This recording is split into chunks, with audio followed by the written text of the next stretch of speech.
politically, usually when you say you're a good friend, you're going to disagree with them. And I do.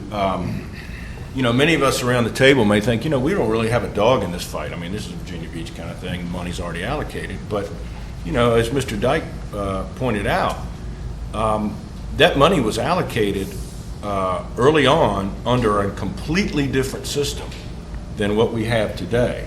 And there's an old saying in business that time kills deals, and it's true. It is true. You know, 9 years ago, this entire CTB was different, except for you. I don't think I was different too. Yeah, I'm not sure. You know, in 2009, and Yeah. you know, I was a delegate.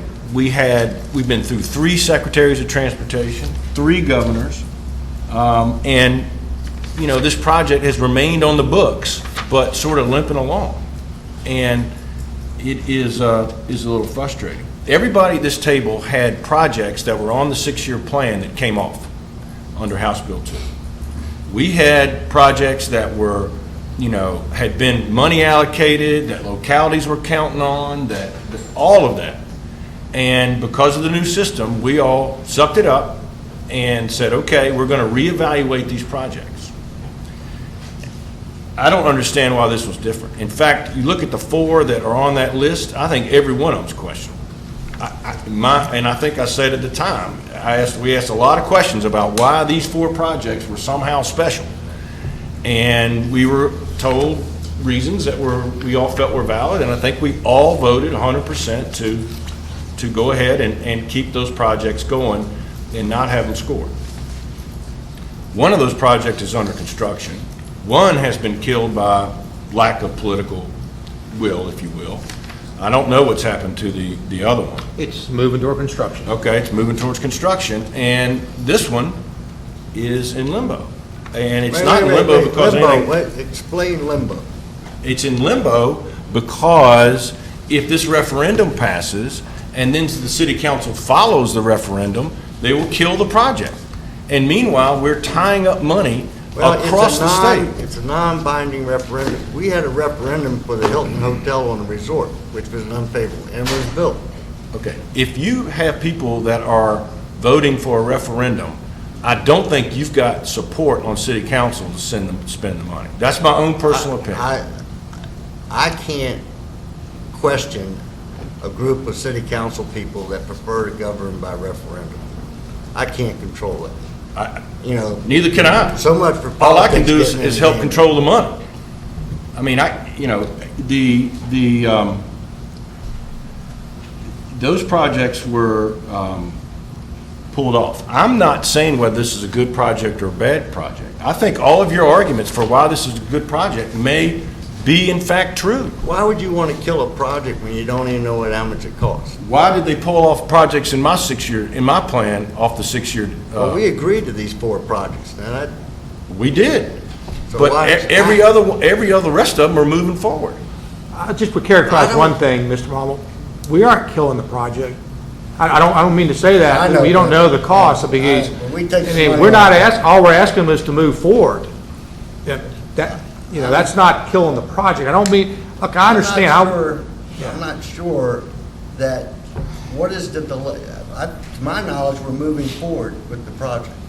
Are we in the middle of design? No, we don't have a signed MOU, and we don't have a commitment to buy the rail cars. And that means the project is delayed into next year. We're not going to move forward until after this referendum unless you've heard something different. No, I haven't heard any. I mean, different. So I'm just pointing out, though, I want to make this argument that we're killing it. I don't buy that. I think we're delaying it. Mr. Chairman, that's a threat. Mr. Chairman, I wasn't finished. Mr. Chairman, may I have the floor? Yes. I wasn't finished yet. I'm almost there. That's fine. You're exactly right. All we're saying is this needs to be scored under House Bill 2 like all the rest of the projects. We're not saying it's a good project or a bad project or anything else. We're saying its exemption under House Bill 2 is not valid anymore because the project is in question. And part of the House Bill 2 process was to say, if it's on the 6-year plan, it will get built. We're no longer the days we're having this farce is probably too strong a word, but we're putting some money on a project to keep political, for political reasons that we are not sure we're ever going to spend, and tying up that money across the rest of the Commonwealth. And so I don't see this as really any different. That's my own personal opinion, everybody's got their own opinion, but so I'll rest. I was gonna say, I want to make sure, I'm not recommending we do anything today. I actually think I need guidance on to go back to the City of Virginia Beach to give them an option to how you want to go forward. So I'm not asking today to take, what I want is guidance as to how do we go back to the City of Virginia Beach. So today, I want to make that clear. Mr. Krasinski. Mr. Secretary, what is the timing of this supposed referendum? And when would he not or have the signatures? Is there a cutoff date? August, I think. Oh, it's August, so. Well, the referendum's November, but there's two things you need to say here. The city council has said they're going to vote for a referendum. They're considering voting for a referendum. So it's not just contingent on that. I wasn't asked that. I was asked what happens if they vote. It's if they vote, I don't know how to determine that from political will. And Mr. Malvin and I personally invested in this project, so I should probably, because I really want to see it go forward. But as my role as secretary, I just, I got to make sure you guys understand where we're headed. So if I could frame this correctly, then the city council in short order may make a recommendation that they want a referendum. In the That's short a term. possibility, yeah. That's a possibility. What's in play is $155 million that's on ice, out of the 6-year plan. It's in the 6-year plan for that specific project.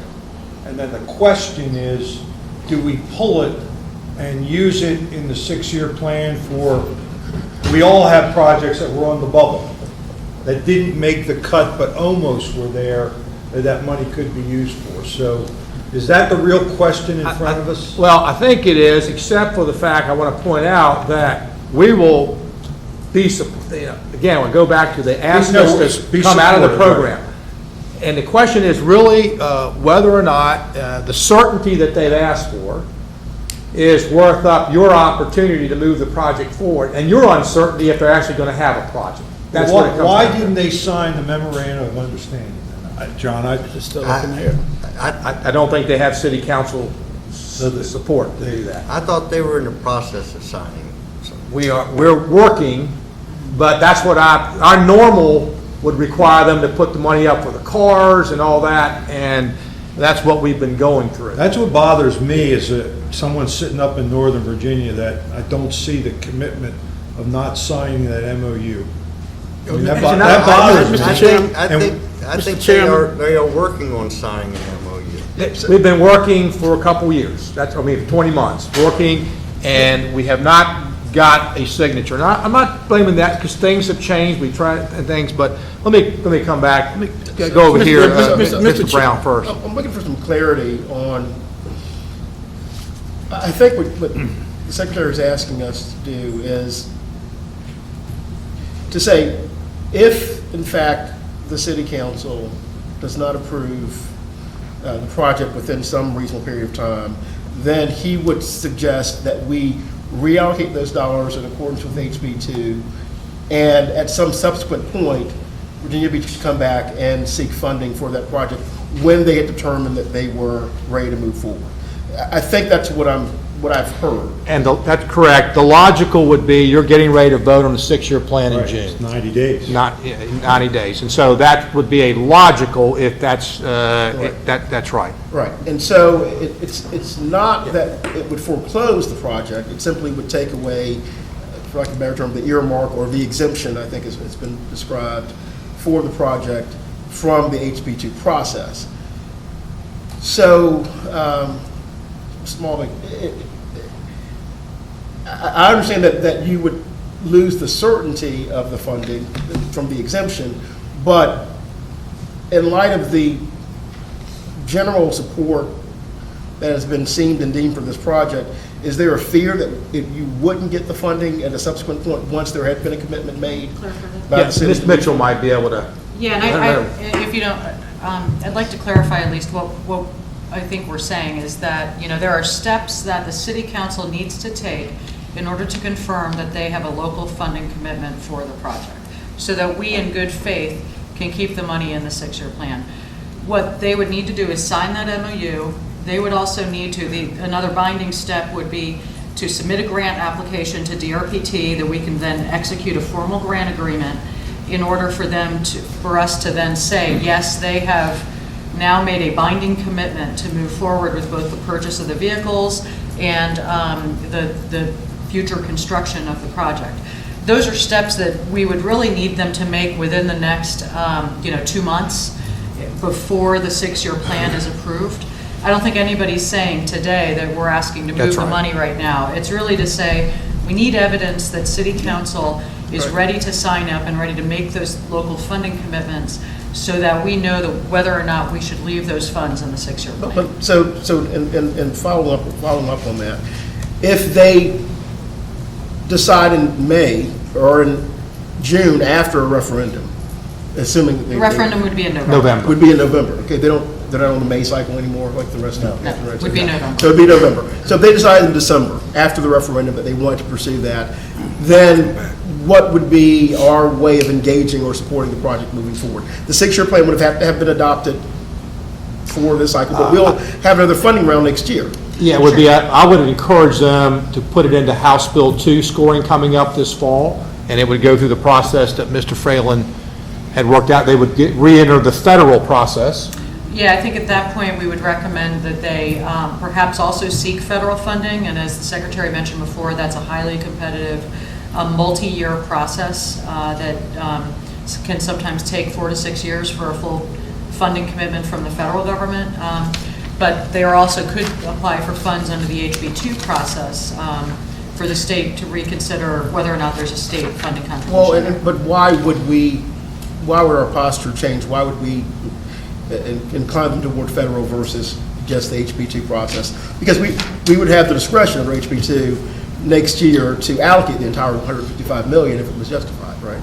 Well, we just hedge their bets. Right, yeah. Hedge their bets. I mean, it doesn't say, because there's, House Bill 2 is a competitive process, so we would want to keep them going everywhere they had applicable chances of getting money, which is the typical way. I want to go back to this. That's the way these projects normally move forward. We were asked to come out of that to provide double the state money, and Governor McAuliffe used a lot of his political capital, as and then Williams hit on it, and to move this project to that stage. So it came out of a process they were on. We moved it up at their request to expedite the process. That's, I think you'd understand. Mr. Kasperitz and then come Mr. Dyke. Actually, I think Ms. Mitchell answered my question. So the signing of the MOU and the processing of the application would be a show of good faith on the part of Virginia Beach that would keep us moving this project forward. And it would in obligate a short period of time. It would obligate them to a timetable, which means spending monies well before any referendum. But again, I'll point out that I don't know. Well, that's why I'm asking for guidance on with the referendum. How that John's right. We don't know how they're going to act.